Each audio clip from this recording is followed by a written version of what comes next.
Well, binantaada tayo ng dating Prime Minister na Singapore na bakit ba ang Pilipinas gusto magkagulo samantalang teritoryo niya ang paglalabanan ng gulo. No?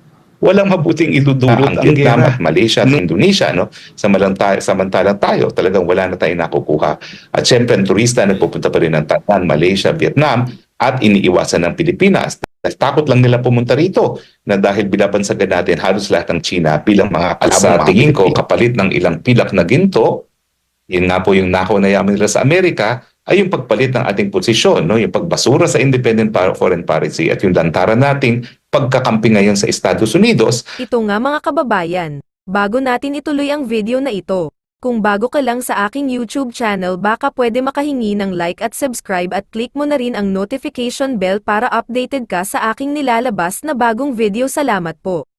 Ang usapin na ito sa ating foreign policy, pero isa po, ito talaga sa nakakabahala, no, ang posisyon ng Pilipinas sa nangyayaring sa geopolitics dahil para ang nagiging nangyayari po kasi ang Pilipinas ang posible talaga maging stage of war. Ano po ang nakikita niyong mga mangyayari pa dito, attorney, kung hindi pa talaga, kumbaga ba, babalik dun sa dati nating posisyon ng independent foreign policy? Well, binantaada tayo ng dating Prime Minister na Singapore na bakit ba ang Pilipinas gusto magkagulo samantalang teritoryo niya ang paglalabanan ng gulo. Walang mabuting idudulot ang gera.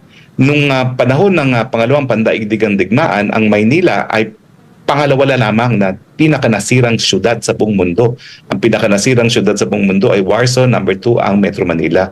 Mantakin nyo, mauubos ang ating mga gains sa Makati, sa BGC at sa Maynila kung tayo magkakaroon ng gera. Lahat po yan nagtataas ang building natin, magiging abo. Lahat ng pinaghirapan natin, mababaliwala. Dahil pinayagan natin ang ating teritoryo na maging battleground para sa awayan ng mga higante. Wala naman tayong interest dito sa gerang ito dahil tayong interest lang natin magdala ng mas maraming pagkain sa hapagkainan ng bawat Pilipino. At sa tingin ko, ang gera hindi yan magdudulot ng mas maraming pagkain, yan ngay magdudulot pa nang mawawala yung pagkain na naririyan na sa hapagkainan.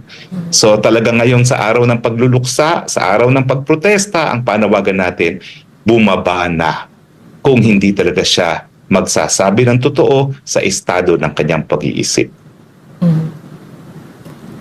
And dito rin sa survey ng Publicus Asia attorney, kapansin-pansin din ang pagbaba sa ratings ni Pangulong Bongbong Marcos.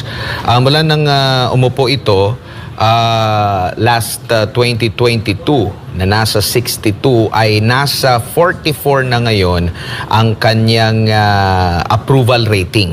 Okay? Tapos si VP Sara naman ay may pagbaba rin na naitala pero nananatili pa rin siyang pinakamataas, no? Nasa 46. Ang speaker naman ay nasa 27 ang approval rating. Ito yung mga tatlo kasi itong si SP Senate President Jesus Cordero bago lang naman to umupo dito sa bilang pinuno ng Senado, attorney. Well, yan po'y nakakaabala talaga dahil ang 44 ay napakababa na. Si Biden sa Amerika na all-time low ay nasa 30. Pero mataas pa nga itong sa Publicus dahil yung sa huling survey na diniscuss natin sa programa, kung di ako nagkakamali, yung sa Pulse Asia, ay nasa 30 na ang ating presidente.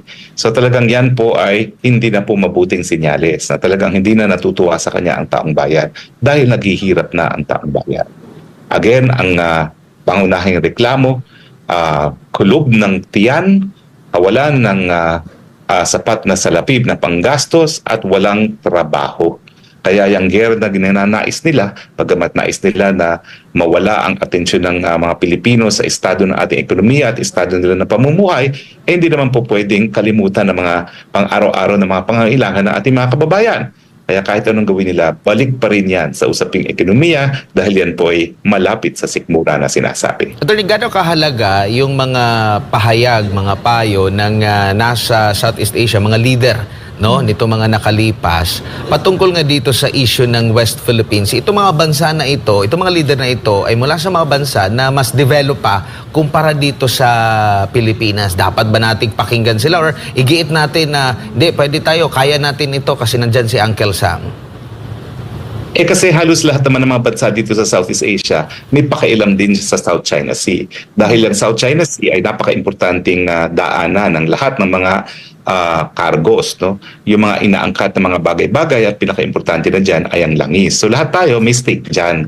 Now, kapag nagkagulo dyan sa South China Sea, syempre lahat ng ekonomiya apektado. Pero doon sa ASEAN ay hindi lang naman Pilipinas ang meron ding pag-angkin dyan sa South China Sea. Nandyan din ang Vietnam, nandyan din ang Malaysia, nandyan din ang Brunei. Pero makikita natin na bagamat sila ay meron ding hindi pinagkakasunduan sa pagdating sa teritoryo, hindi nila ginawang dahilan to para hindi makinabang sa paglakas at pag-unlad ng China. Napakadami pa rin nakukuha nilang puhunan galing sa China, ang Vietnam at Malaysia at Indonesia, no? Samantalang tayo, talagang wala na tayong nakukuha.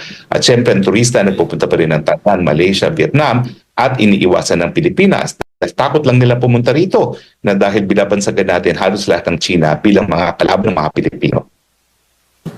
And minsan na rin sinabi sa recent ni Mahathir Mohamad, ang mahigit 2 dekadang namuno dyan po sa bansang Malaysia, iginigit niya, sinabi niya na ina-advocate nitong ASEAN na walang pipiliing panig sa pagitan ng China at Estados Unidos. Pero ang Pilipinas, parte nitong ASEAN. Pero bakit tila iba ang galawan ng Pilipinas, ng member ng ASEAN dito sa paninindigan ng ASEAN? Well, ang aking teorya dyan ay dahil doon sa tagong yaman na ninakaw ng mga Marcos noong panahon ng Marchado. Uulitin ko yung kwento na nung siya ay unang nagpunta sa Amerika, ako nagbabala kay Presidente Marcos Jr. na meron siyang contempt na 371 million dahil ayaw nga niyang sabihin kung nasaan ang mga ari-ari nilang ninakaw galing sa kabanang bayan, no? At dahil dito, sumang-ayon naman si Presidential Legal Counsel Enrile sa akin at yung dating at saka yung Secretary of Justice, no, na si Remulla. At ang sabi ko, kumuha ng recommendation sa State Department na dapat bigyan ng hukuman kung saan nakabinbin yung contempt charge ng immunity itong Presidente Marcos na siya namang ginawa, no? Ang tingin ko, ito'y nagkaroon ng pagkakataon para nga pag-usapan yung tinatagong nakaw na yaman ng mga Marcoses. At sa tingin ko, kapalit ng ilang pilak na ginto, yun nga po yung nakaw na yaman nila sa Amerika, ay yung pagpalit ng ating posisyon, no? Yung pagbasura sa independent foreign policy at yung lantaran nating pagkakampi ngayon sa Estados Unidos at tanging Pilipinas lang po ang nagkaroon ng ganyang polisiya dahil alam ng mga taga-ASEAN na napakadaming benepisyo na makakamit kung makikipagkaibigan sa China na siyang pinakamalagong ekonomiya ngayon sa buong daigdig. Kaya lang hindi siya number 1 on a per capita basis dahil nga po napakalaki na kanyang populasyon. No? Pero sa totoo lang, in real terms, ang GDP ng China talagang lampas-lampas na po sa Amerika. So yan po ang aking teorya, no? Doon sa kanilang personal na interest na mabawi ang kanilang nakaw na yaman dyan sa Amerika, yan po naging dahilan kung bakit ngayon tayo po'y nakakaladkad ngayon sa gera. At itong pag-iikot, di ba dati pag-iikot ni Pangulong Bongbong Marcos sa iba't ibang mga bansa, pakikipag-ugnay nito sa iba't ibang bansa, kesyo para daw sa pagpapalago ng ating ekonomiya, no? 2 taon na, no? Mula na siya ng umupo, pero ang pulso ng taong bayan ay nandun pa rin, nananatili pa rin. Ang concern dito is dito sa problema sa ekonomiya. So, nakikita mo may mali talaga dito sa foreign policy ng ating pamahalaan. Well, ang mali nila kasi akala nila malilihis nila yung atensyon ng tao kapag ginawa nilang kalaban ng China. Hindi po, kasi malayo sa tiyan ang China. Ang nararamdaman nila yung kulog ng tiyan dahil nga wala silang pambili ng pagkain at yung mga pangangailangan na pang-araw-araw. So syempre, kahit anong gawin nilang pag-aaway sa China, magagalit ng kaunti siguro mga Pilipino, pero nandun pa rin yung sakit ng tiyan na hindi nila po pwedeng mabaliwala. On that note, Attorney, do you think po ang Pilipinas ay na-isolate na dito sa ating ASEAN region because of the South China Sea issue? Kasi it seems na lahat sila nagkakaintindihan na dito, pero tayo mas more aggressive, kumbaga mas kitang-kita yung pagpanig natin sa United States. Tama ba yung pagtingin na gano'n, Attorney? Well, nag-iisa na po tayong tuta ng mga Amerikano ngayon. Dahil lahat ng ASEAN, alam nilang kasaysayan. Ang Vietnam hindi po pwedeng pumanig sa Amerika dahil sa ginawa nilang gera sa kanilang bayan. At yan din ang nagiging posisyon ng Laos at Cambodia. Binomba sila ng binomba noong dekada 60. At hindi nila makakalimutan yun, lalong-lalo na yung Laos at Cambodia na talagang tinadtad ng mga bomba ng mga Amerikano. No? So alisin mo yung Cambodia, Laos at Vietnam na merong napakapait na karanasan ng kailan lamang sa mga Amerikano. Nandiyan ang mga Thai na ngayon po ay nangunguna sa pagsanid doon sa BRICS na tinatawag, no? At nag-a-advocate ngayon ng deregulation ng dollar, no? At ang Thailand naman po ay minsan hindi nasakop, no? So bukod dyan sa apat na bansa na yan, alam natin ang Burma, ang buhay ng Burma ay ang China.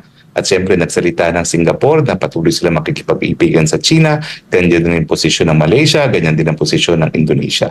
So nag-iisa na po tayo sa ating piniling landas na makipagkampihan sa mga Amerikano. Samantalang ang lahat po nating karatig bansa kinikilala na ang kanilang pag-unlad ay sa pamamagitan ng mas malapit na pagkakaibigan sa bansang China. And ito, attorney, what worse is ito nga naging pahayag ni Putin, no, na magre-respond sa ginawa ng United States na nag-deploy dito sa bansa natin ng mid-range capability missile system. So it seems na hindi lang US, China, kundi pati ang ibang bansa, ang Russia, ang mga nuclear armed countries po. So how dangerous this can be pa, attorney? Well, yun nga po, based na ng buhay ng mga Pilipino pinag-uusapan natin. Kaya nga itong araw ng protesta, araw ng mga nabudol, ang pinaglalaban po natin karapatang mabuhay. Dahil sa ginawang desisyon ng Bongbong Marcos Jr.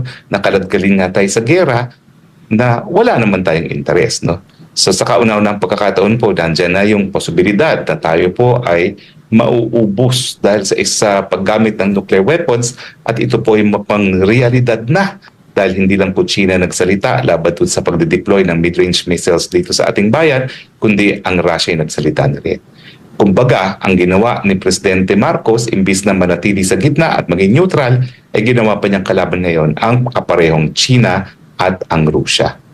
One more, attorney. Ano kaya ang naging turning point or nag-trigger na parang in less than 2 years po nagawa ng Pangulo ni Bongbong Marcos Jr. na biglang ibahin ang independent foreign policy natin na ang ganda na ng takbo, 'di ba, dito sa issue ng South China Sea. But now, parang dumadami pa yung posibleng maging kaaway natin. Wag gaya na aking sinabi kanina, tingin ko yung pangsariling interes na mabawi yung kanilang tagong yaman na ninakaw sa kaban ng bayan na hanggang ngayon ay nasa Estados Unidos.